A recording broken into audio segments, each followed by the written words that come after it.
What up though, y'all? It's Chris. Appreciate you connecting with me while I do my 10,000 steps this morning. I want to let y'all know that I've set the goal of 5,000 subs by the end of this year. So if you somebody out there that's found my content one way or another and you like what I'm doing out here, give your boy a follow, man. It's always appreciated. But let's get into the topic at hand, man. We saw Kamala do that interview yesterday, and it went about how I expected it to. Really, she had to sit down with Bret Baier at Fox News. Quite frankly, I was really surprised that she decided to do any kind of Fox News interview, because she knows that's like enemy territory for her, that they're not going to give her any softball questions. They are going to press her. They're not going to really let her deflect, and her teleprompter is not going to be there to help her. She also is not going to be able to press them, or her team be able to press them to make edits to the interview like we saw was done with the 60 Minutes interview.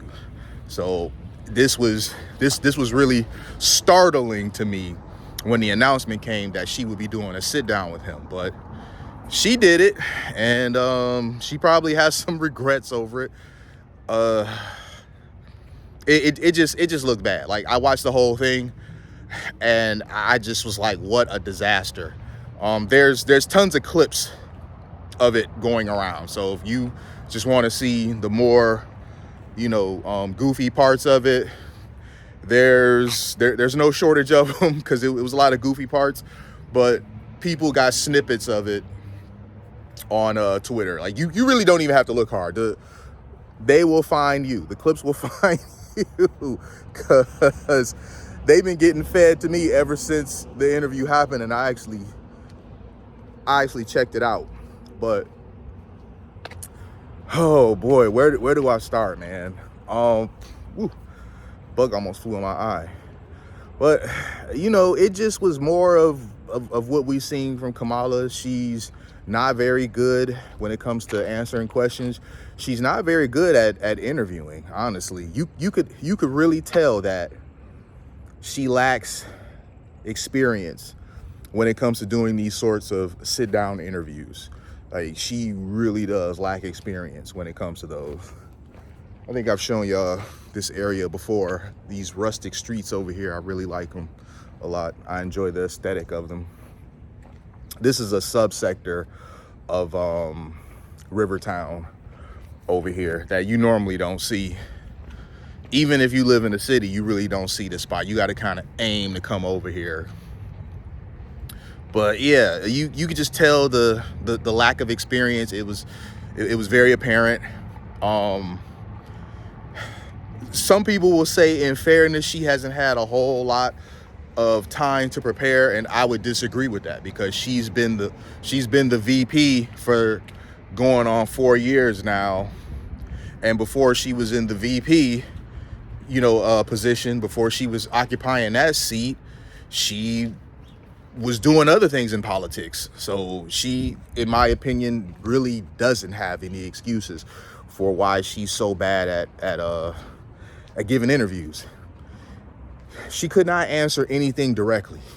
Any question she was asked, basically the answer was "but Trump," which, if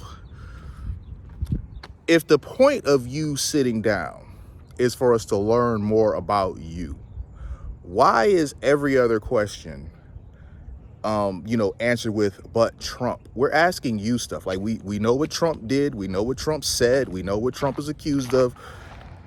Trump's not sitting down right now. You are. We're asking you these questions. So that when a person can't answer questions for themselves and they're always deflecting, you know they really have nothing. Let's just be quite honest here. They really have nothing. Another thing that I found to be troubling was whenever she was asked a direct question about things that she's either said or claimed to have supported supported in the past, she would never give a yes or no question. Like, she was asked about, because she actually said this. She was asked about her supporting, giving inmates transgender surgery on taxpayer dollars. She was asked about that, because she did say that. That is on record. There is video of her saying this. And she just would not answer that directly, if this is something she still supports or not. She was asked, are you still in favor of this? Do you still support this? Is this something you still believe in? She just would not answer anything.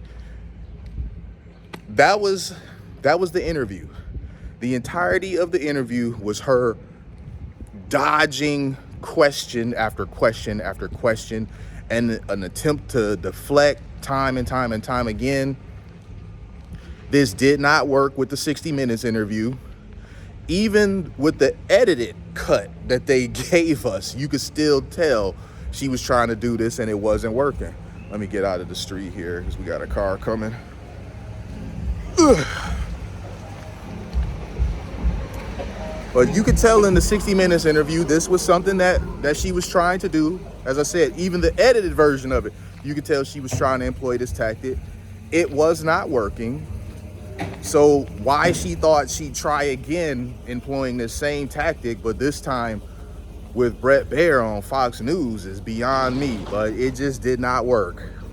Now, you still have some people, as disastrous of an interview as this was, you still have some people that are claiming she did well. She performed great.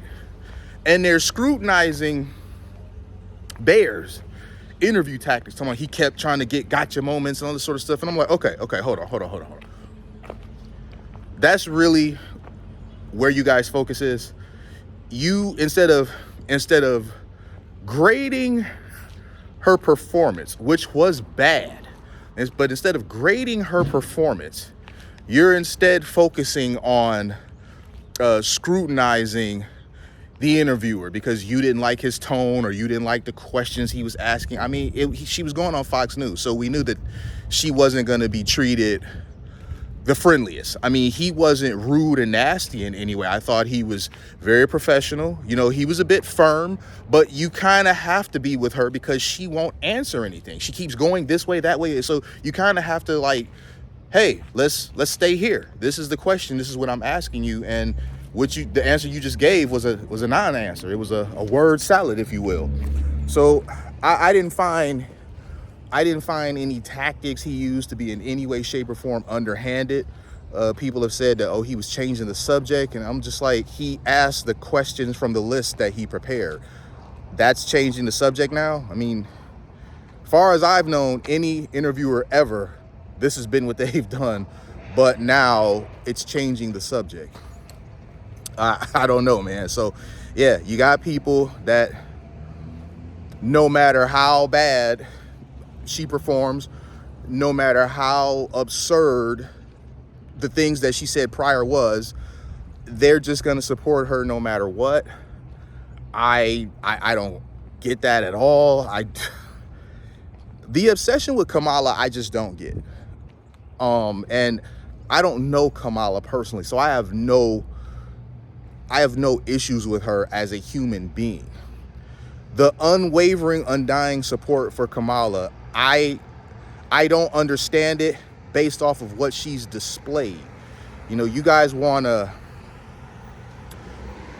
talk about Bret Baier instead of Kamala when he's not the one running for the highest office in the land. She is. And I've said this before, just based on the way that she can't handle these questions in interviews. And these questions they're pretty fair questions. I didn't believe that she was asked any unfair questions on 60 Minutes. I didn't believe she was asked any unfair questions in the Fox interview. But the fact that she struggles so heavily to answer just direct, to the point questions, I do not trust her to negotiate anything on our behalf. I really don't. I said this the other day when I was talking about her, when I was out walking at night. I do not feel comfortable.